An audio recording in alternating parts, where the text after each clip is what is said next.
Welcome, everybody, to the Fellow Brand Podcast. This is Grant McGaw, and I get to go back to one of my, I would say, my home away from home, which is the Miami, Florida area, and get to talk to a very, very important person I've been working with for the last, I actually have known her for maybe a couple of years now, and that is Corlette. You're going to get the chance to meet Corlette. We're going to talk about the next healthcare revolution and why prevention must come before crisis.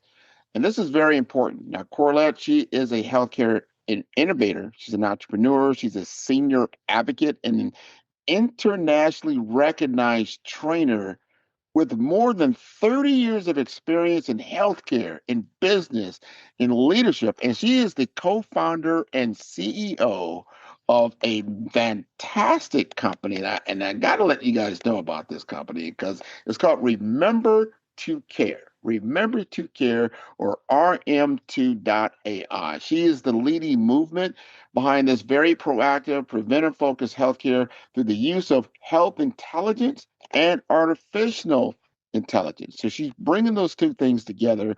She's a former healthcare executive with Pfizer, Novartis, Alcon Labs, and BioTissue, and she has dedicated her career to improving the lives through education, innovation, and advocacy. And she is sought after. Sought after. And on my podcast, she's a sought after speaker. I'm so glad to have her because she works with all these organizations, caregivers, healthcare professionals, policymakers to advance solutions that help people live their lives healthier, safer, and more independent. And she is an author of all of that. She just came out with this new book, and we're going to talk about a little bit about that. The Care Code, where prevention meets AI, which is going to be launching here really, really soon. I think it's going to come out tomorrow, but I'll let her talk about that. And that's going to challenge our readers to rethink healthcare by recognizing the warning signs that often precede a crisis and explores how prevention, technology, and human compassion can work together to transform the future of healthcare. So I'd like to bring her to the stage. Corlette, would you like to introduce yourself? Thank you so much, Grant. First and foremost, I am so thrilled to be here. I've heard so many great things about you, and to be on your show is an honor for me. Yes, I am the co-founder and CEO of RM2.ai, and this is an early warning health intelligence platform that we created and invented to help to be that visible layer between doctors' visits. So, you go to the doctor. When you leave, the doctor says, good stamp of health. Your vitals look good. Come back in 6 months. Well, the question is what happens between doctor's visits, between that 6 months? Who's checking on you? How do you know what's going on? That's what we want to talk about. That's what we've invented. We've closed that gap and made it more visible.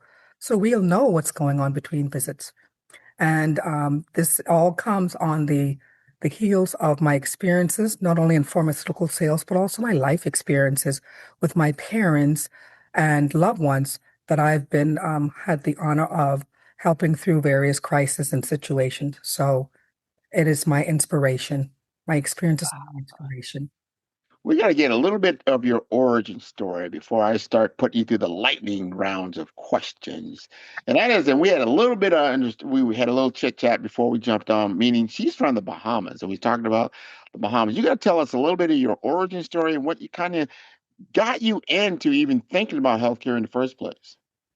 You know, let me take you back just a couple of years ago, because I'm only 21. So, I was born and raised in Nassau, Bahamas. And back then, my culture was the the children, and especially the oldest daughter, which I am, is responsible for taking care of the parents. And so I was raised with this notion that I am responsible for taking care of my parents. Fast forward many years later, when my parents got older, it was my responsibility to start figuring out how to take care of my parents. Hmm. One of the reasons I exited pharmaceuticals is so that I can start caring for my elderly parents. So Hmm. I opened up an adult daycare in 2016 with the idea that I was going to bring my mother from the Bahamas to Florida to be in my adult daycare with me, go to work with me. I could take care of her. She can have new friends. And then I would go back home and we would be a happy family, just taking care of my mom. My father's still working. He's doing great. Well, my mother loves the Bahamas, so she actually never came. I don't want to say that she misplaced her passport Oh. and she refused to go and get a new one. So result is that we never brought her. However, she was hypertensive and she didn't like to take a medication like many seniors. Hmm. She didn't take a medication, and one day she had a stroke. She had a TIA, which is a transient ischemic attack, like a mini stroke. We took her to the hospital, and a series of events led to my mother passing away in the hospital. And so, because of that, and because of all of the other experiences that I've had, that led me to work with my founder, Bert Fertel, to identify something that could possibly help save lives and encourage people who have chronic diseases to take their medication. It's important, right? Hmm. And that's my mantra. I want to help make a difference in the world and in the lives of individuals so that we can realize that health truly is wealth. Health, if you don't have your health, you really have nothing. You really are dependent on others. And when you depend on others, you put a strain on them. And I don't mean to say this in a negative way, but it is a strain on them because remember, everyone has a life, everyone is working, or someone may have children working, they have children, and then they have to turn around and take care of their loved ones.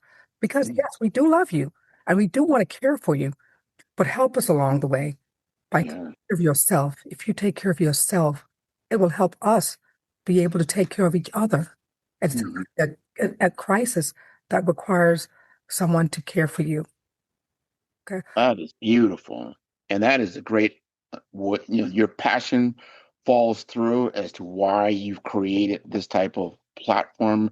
Because in the United States, we call it the gray tsunami. What does that mean? I mean, we have the older population. We've never had a population of this size in the United States at the same time, where we've got a lot of senior people, and they're all going through this journey of getting older, and they need more care and on the whole like, and then depending on what your age is, you might be that sandwich generation, meaning you're taking care of children, like you said, and you're taking care of older parents, and you might even be taking care of grandkids, and who knows what the situation may be. So it's very important. You mentioned something, and I want this is very important, the visibility, especially what you just said, like, hey, you go see the doctor, you get that physical exam, but then you might not see him for 6 months to a year. What happens in between? So what do you mean? Help us understand that. What do you mean when you say the future of healthcare is visibility?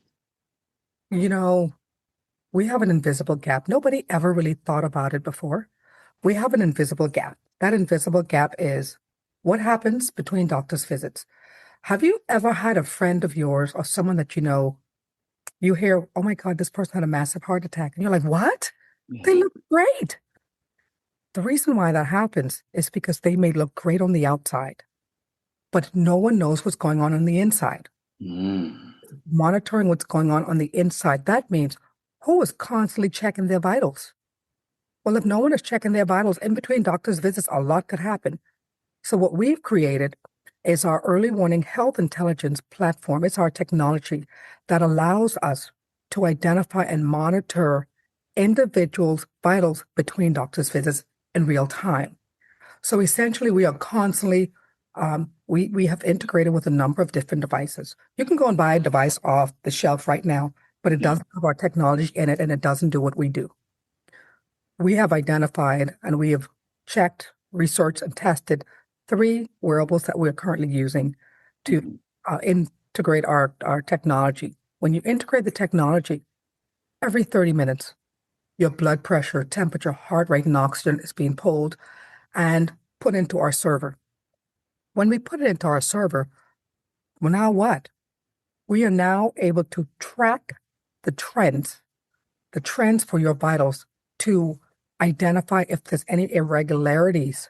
We have built a threshold of, um, you know, what ifs, so that if something happens, the alert will be sent to loved ones to inform them that there may be an issue. there are different levels of alerts. So you now have someone with you 24/7, as long as you wear the wearable. You now have the ability for someone to be monitoring your vitals. And so, for example, let's just say, Grant, you're hypertensive, Yeah. and over a series of 2 to 3 hours, your blood pressure spikes to maybe 190, and you feel a little lethargic, or you just maybe have a headache and you want to rest, lay down, and nobody monitors that. You just feel a little off. Yeah. Subtle changes happen, people ignore them. And that's when you have that heart attack or that stroke.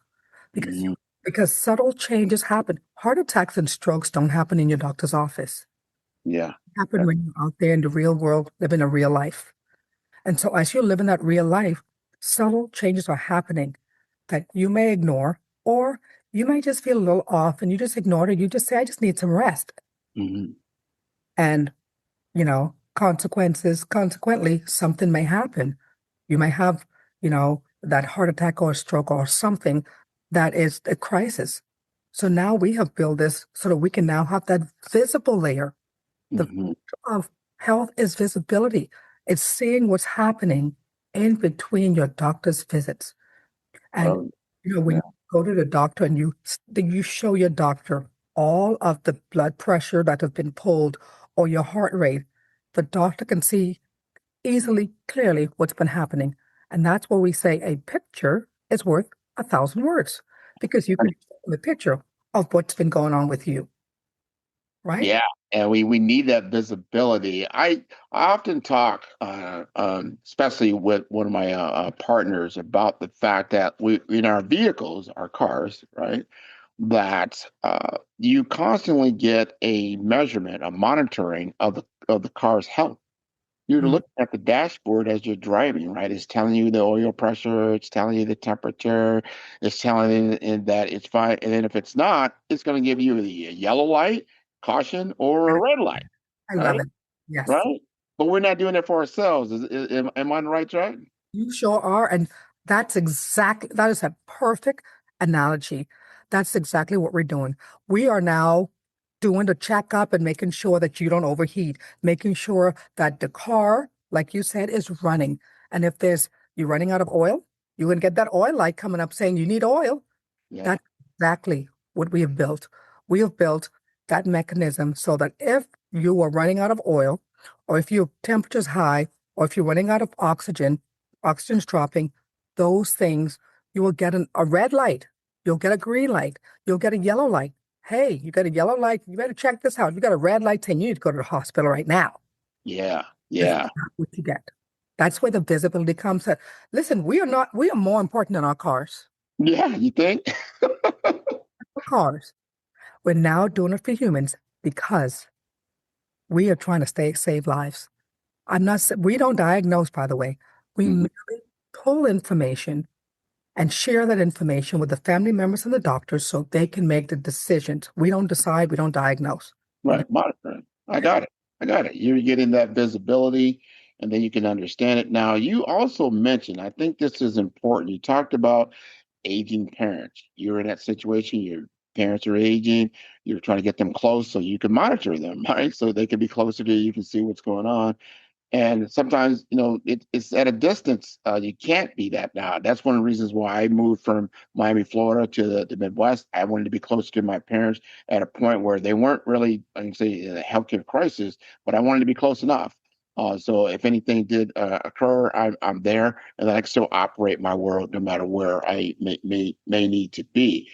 You're stating, and I want to ask you this, what do you feel? What is the biggest mistake that families make when caring for aging parents? I would say the biggest mistake that we all make is waiting for the crisis. Mm, Why are we waiting for the crisis? Why not prevent the crisis if you can? Prevention is better than cure.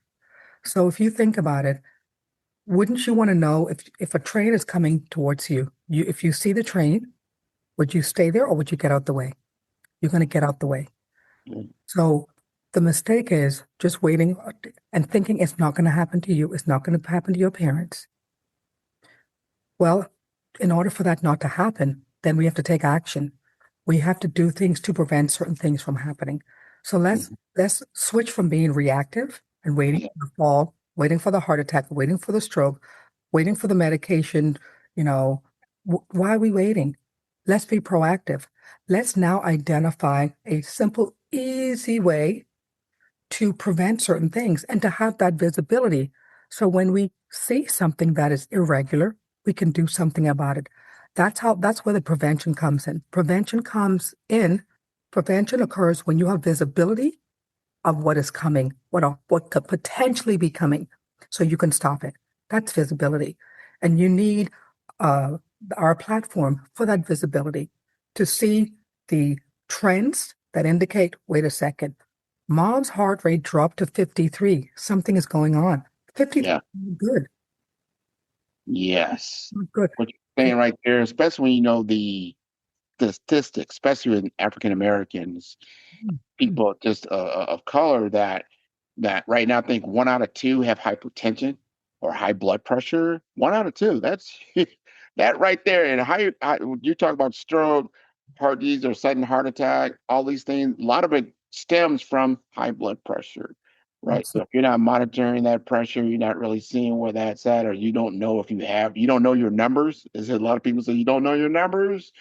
correct. Those things are all very important. So you're saying from monitoring your parents, if you're at that point of knowing kind of where they're at and then having that ability. Now, is it a care team that everyone can see like a dashboard kind of thing? It is a dashboard. So when you sign up for our service, the owner of the account gives authority and visibility to whoever they want to give it to. We don't have access to that information. We don't see it. So you want to give family members authority for certain things, for everything or certain things. We give the account owner the opportunity to go in and select who you want on the care team, who you want to give visibility for what. So I may have visibility for to get alerts if my loved one falls. You might get an alert if your loved one's vitals are irregular. Your sister might get an alert if your loved one does not take the medication. So there Mhm. are different alerts. The account owner decides who gets the alerts for each one of the criteria that we have. So we have built this unified platform Mhm. where you have all of these things going up into one unified platform. So we look at falls, we look at medication adherence, we look at vitals, we look at location. We offer location monitoring. And the reason that's important for location monitoring is that we've customized in our platform what we call geofencing. Mhm. That allows the family member to put a perimeter around the building if you are concerned that your loved one may wander off. Okay. Go in and put in any day, any time, and you put a perimeter around a location. And if your loved one leaves that perimeter, you will get an automatic alert with their location so you can go and find them quickly. Mhm. The reason why that's important is because 6 out of 10 seniors with dementia will get lost at least once in their lifetime. And over 50% of them will either be found dead or seriously injured in 24 hours. Mhm. Time is of the essence. Mhm. And, I had someone say to me the other day, I just came from Bahamas last night, and someone was saying, oh, yeah, my grandmother got lost. And thankfully, she got on the bus. The bus driver said she was on that bus for 5 rounds around Wow. the island. She didn't get off. When it was time for him to get off work, he went and said, ma'am, it's time for you to get off. She didn't know where she was and she didn't know anything. He actually, thank God, took her to the police station. Yeah. Yeah. When they wander, they don't stay in one place. They jump on the bus and they can end up out of state. Anywhere. I hear this all the time in the news. Mhm. People, they're getting lost, and it's that unfortunately there are more and more people that are being diagnosed with either dementia, Alzheimer, other things. I love what you just said about that location, and quickly you can assess that. Oh, they've left the home or their apartment or whatever it may be, because you're saying that prevention is super super important and for what you're doing, we want to understand, why is prevention so important right now in your lens? What are you seeing? You know, when I was developing this with my team, we did a lot of research. And the one thing that we found, this is huge. In the United States, we spend $5.3 trillion every year on healthcare expenditures. Wow, 5.3. I don't know how many zeros that is. I have to a keep lot. check it out because I might, but Yeah. that's a lot of money that we're spending in this country. And the ironic thing about the $5.3 trillion that we're spending, 90% of that goes towards taking care of individuals with chronic diseases. Say that 90% of that 5 trillion goes to chronic disease care. That is correct. And that's not necessarily seniors, because we have a lot of individuals, and you said it, one and two, right? A lot of individuals that are young have hypertension, diabetes, and high cholesterol, Mm, are mm, silent killers because you ignored, you may not be experiencing anything today. And so you may just not take your medication. Oh, I'm okay. Oh, I can do this on my own. Well, you don't get these diseases overnight. That's mm, why they're called chronic diseases. What that means is when you have chronic diseases, that means that your body has been going through something for a very long time. It took your body a long time to get here. Chronic versus acute. So mhm. don't take care of yourself for a long period of time, then you get a disease that is now chronic. It doesn't mean that you can't um, get rid of it. It means it's going to be harder because remember, it didn't happen overnight. Right. Long time to get here. So I want to encourage people, in pharmaceutical sales, when I worked in pharmaceuticals, I remember one of the things we would tell doctors, whenever someone is pre anything, the first line of defense is lifestyle modifications. Yes. What are you eating? What are you drinking? Are you exercising? Are you moving? Your lifestyle determines whether you get these chronic diseases. And it's incredibly important. Say that loud. I want you to say that loud, especially for our people. Oh my God, you gotta do something. You can't just continue on, right? You gotta stop. The KFC, I know it's delicious. The fried chicken, delicious. I mean, I love all of those things. Sodas, sweet as can be. Please, everything in moderation. Mhm. Okay? Everything. You cannot drink sodas every day. You cannot eat fried chicken every day. You cannot eat the fatty stuff, the French fries, the fried food. Those things over time.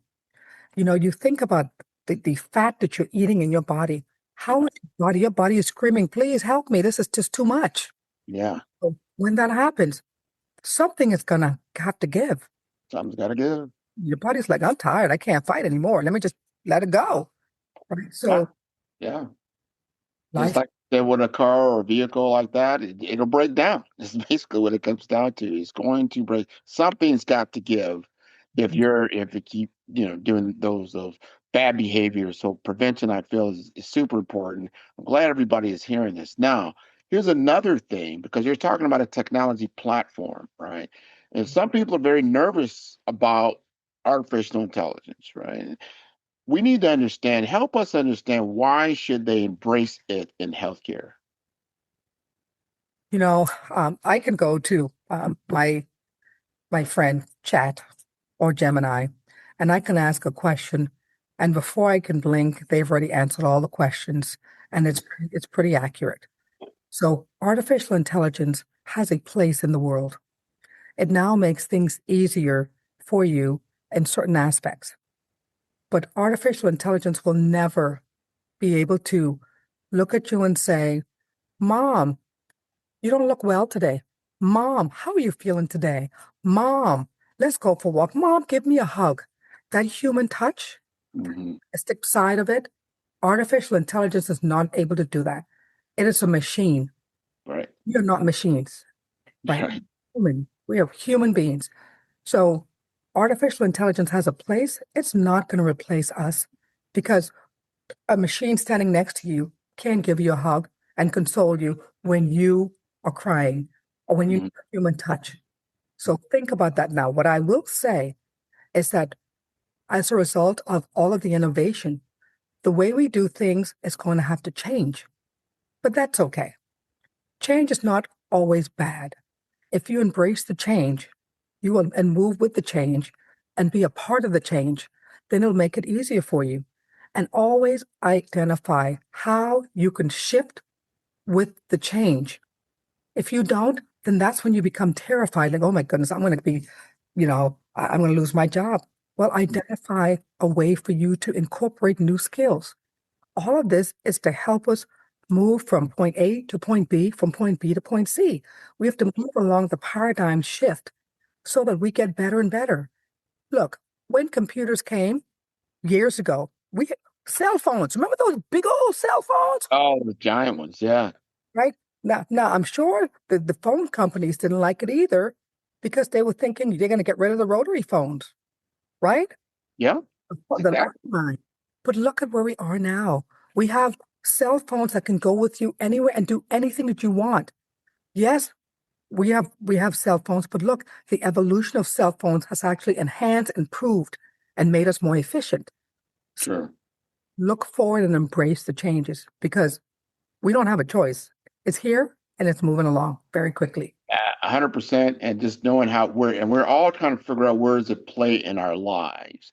That's the thing. I remember I was resistant to cell phones, right? I was like, why would I take a call while I'm in my car? I would never do this. That was like 1995, right? I was like, why would I do that? And it costs too much. I could spend a dime and put it into, they used to have a mobile phone, like you just drive up to it, and put a dime in, you make a phone call. Like, Yep. why? I'm not going to pay hundreds of dollars to make a phone call in the car. But look, when it really started to have data on top of the telephone system, I said, "Ooh, I can get my email on here," and I got I said, it changed my mind, and I said, I can utilize this for other things, and it became, a good use. And that's where you got to look at AI. Where does it play in your life?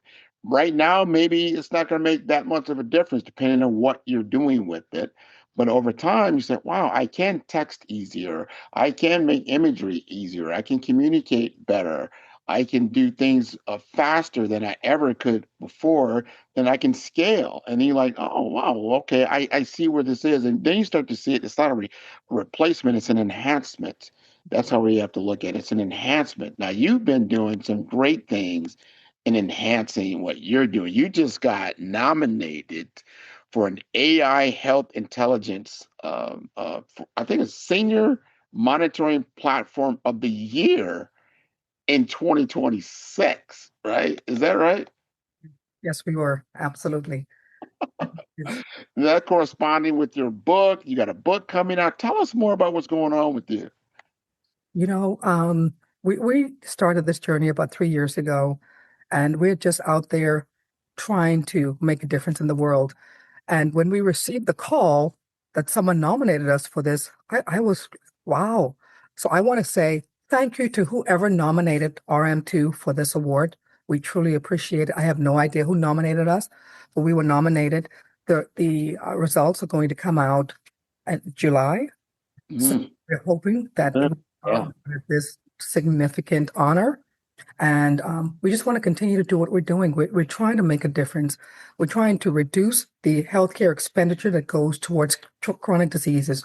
We're yeah. trying to help identify crisis before it happens. And if we can identify crisis before it happens, then we can save lives and save, a lot of healthcare dollars. So that's really what we're all about, trying to make a difference in the world. Because without someone identifying the problem and identifying a solution, Mhm. we wouldn't have what we have today. So we want to be that company, that health intelligence company to make a difference with what happens between doctors' visits. I like that. Now, does that also correspond with your book, The Care Code, where prevention meets AI? Is that your inspiration for doing that book? This my experiences and RM2, absolutely, yes. It's an inspiration for this book, and I want to share the book with you. This Yeah. book, I encourage everyone. It is coming out Hold tomorrow. it up one more time so we can really see that book. Yeah, the care code. Look at that. All right, all right, all right. Yes, I see it. The care code, it's coming out tomorrow. And the inspiration is prevention, right? Thinking about prevention. So I have a lot of stories in here and about prevention and how you can see prevention differently, but it's also about how to show someone that you care, how to Mm, care for yourself and how to care for others. Because the reality is, as you get older, you will realize that caring does not mean buying me a gift and not coming to see me, yeah, not caring. For me, caring is if I need support, you're there for me. yeah. I'm in the hospital, you come to see me. You don't even have to say a word. When I open my eyes, I see you there. I know you care about me. I know you support me. The older you get, the older I get, the more I realize how important that is. And so I want to help others identify simple, easy ways to show the care code. How do you show someone that you care? So, I like that. Now I understand the whole reason for the title, the care code. We got to have a code to that. And more of us will be in that position where they're caring for other people, whether they're, older people, it could be the people in their same age group because of these statistics that are out here. They're not just statistics. This is a reflection of our health as a population. It's not good. It's really not good. As you mentioned, the eating habits and that actually breaking down your system. If you had your RM2.ai and it's showing you, just like you get in your car, hey, I need the oil, as you stated. Hey, I need radiator fluid, meaning I need water. Hey, I need to slow down. Hey, I'm overheating. All these things are indications, but we see this as I'm tired, I'm very fatigued, I'm sweating, I'm nervous. Your body, and then there's pain. Obviously, there's pain that goes along with that as well. These are indicators. Your body is indicating to you that you got a problem, but you're giving way more visibility to what those problems are. And as you get involved with the healthcare system, that clinical team can now help you faster. I want you to understand the quicker that you can get care, especially when you go into crisis, the better. Because if it takes too long, the effects are going to get be detrimental, especially in the stroke and things like that. So I love what it is that you are doing, and you're giving us a preemptive type application that to help the whole care team to get better. So we got to know, where can we learn more about your work and purchase this book? You can learn more about RM2.ai by visiting our website. It's real easy, RM2.ai. Just put in RM2.ai and it will come up. You can see more information about our technology and what we're doing. There's one thing I want to share before I tell you about the book. Sure. We have built something else here. Many people have heard about telehealth, right? So telehealth essentially means your doctor calls you. You may be on the screen talking to your doctor, and your doctor is going to possibly have you take your vitals and tell them what your vitals are, and your doctor is going to conduct a visit over the phone, right? We have built live vital intelligence. What that means is that our technology allows your doctors to see your vitals in real time as they are speaking with you. Mm-hmm. So your doctor is in Miami, you're in West Palm Beach, or you are in Georgia. You give your doctor access to your account. Your doctor goes into your account and they can see essentially everything that's been happening with you. So what in real time. So as you're talking to me, we pull your vitals every 30 minutes. Your doctor would have seen two sets of vitals in the time that you and I have been talking. One at Nice. 12 o'clock and one at 12:30. So they could say, oh, Grant, I see your blood pressure looks good. Your heart rate looks good. And they can have that conversation. In addition to that, they can also see what your trends were between visits. They will see that little line with everything that's been happening with you for the last 6 months because you can go back that far. Okay. So now your doctor is able to have a discussion with you. Not only can he see it live, but here's the thing. They can see, now they have visibility to see what's been happening for the last 2, 3 months, and they can say, Grant, I noticed that every Thursday between 5 and 7, your heart rate goes up. Mm-hmm. Or I see this time that your mother's getting anxious between 5 and 7 o'clock in the evening. Why is that? Let me look Mhm. a little further. And I also noticed that she gets anxious in the evenings, but she's been falling. I know she hasn't gotten hurt, but we might want to take a look to see what's going on. Yeah. Doctor can use all of this information that's in this platform to have a better understanding of what's been happening with you between visits. Okay. So, Mhm. and it's again, a picture is worth 1,000 words. You don't have to write anything down. Everything is automatic in our system. And that's the beauty of live vital intelligence, but that's the beauty of artificial intelligence and health intelligence. So no need to be afraid. Embrace it because we can use it for good. We want to use it to help That's it. identify and help you to practice preventative measures.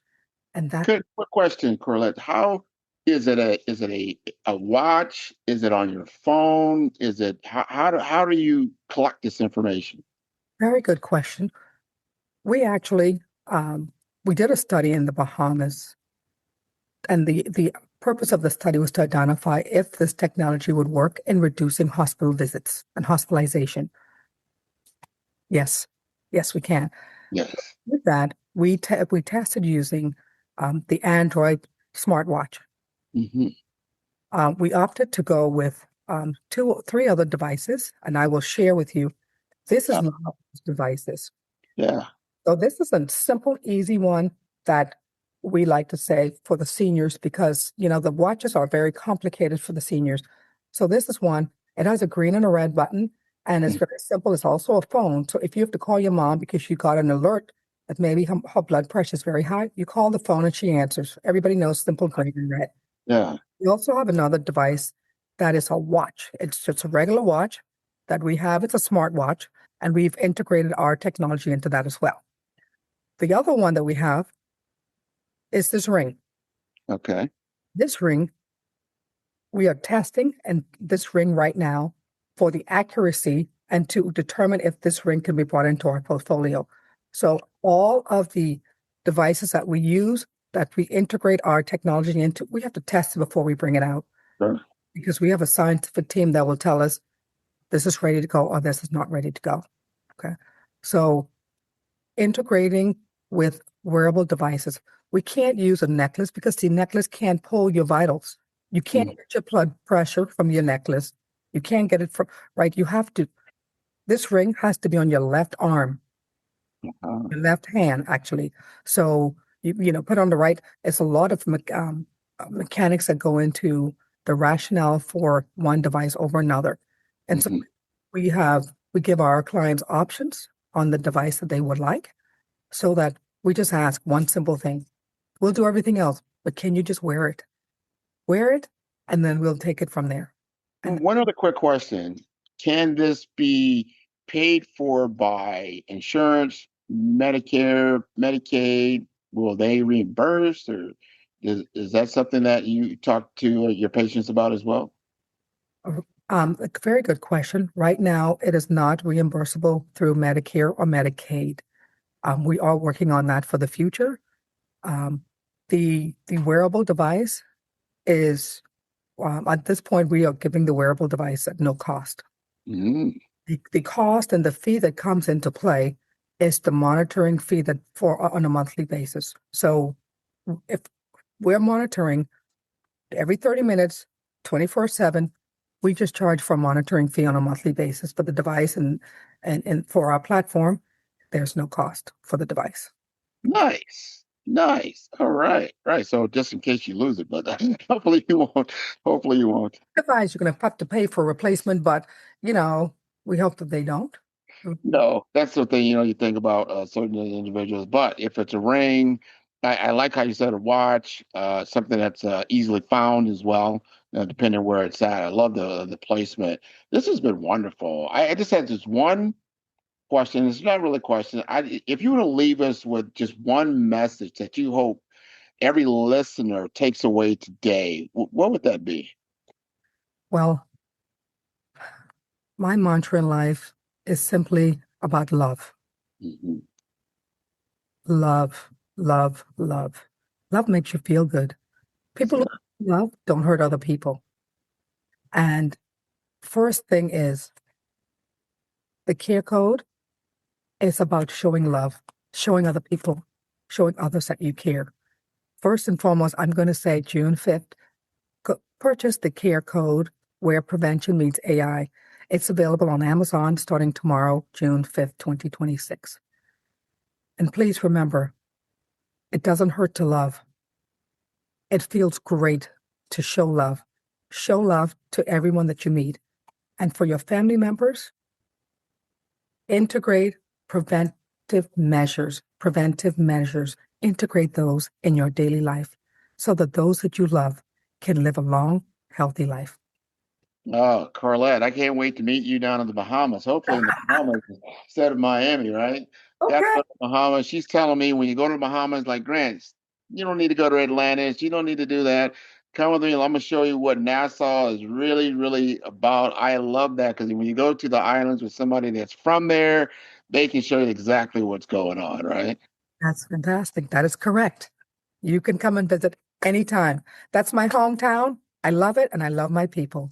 So, and of course, we are in the United States. That's right. That's right. Right there in South Florida, which Yeah, I lived for 27 years and definitely love it. I'll be down. I go down there a lot. My kids are there, my grandkids are there, my parents are here in Omaha, Nebraska. That's where I am. But I go down to St. Croix Virgin Islands a lot as well. So I get my island time in. But I love the Bahamas. You go to Bahamas a lot from Miami. It's not just a hot skip and jump. right. Love that as well. This has been wonderful, Corlette. And we want to give a big shout out to our ICABA people as well. I met you through ICABA, ICABA World Network. So where we have a lot of professionals. We come together and we share our expertise. And I'm glad, so glad that you're sharing this with us. And we're going to get you up to Omaha, Nebraska to talk about some of the things that we just talked about on our show today, because this healthcare and preventive healthcare and healthcare technology, we all should be having these conversations. So thank you again for being on the show. I want to encourage you and everybody in your world to see all the episodes of Follow Brand. We are in our 5th year right now. We just celebrated on June 1st. Year. This has been wonderful. So you can see all our episodes at 5-star BDM. That is the number 5. That is star STAR. B for brand, D for development, informasters.com. I want to thank you again for being on the show. Thank you so much, Grant. Truly an honor.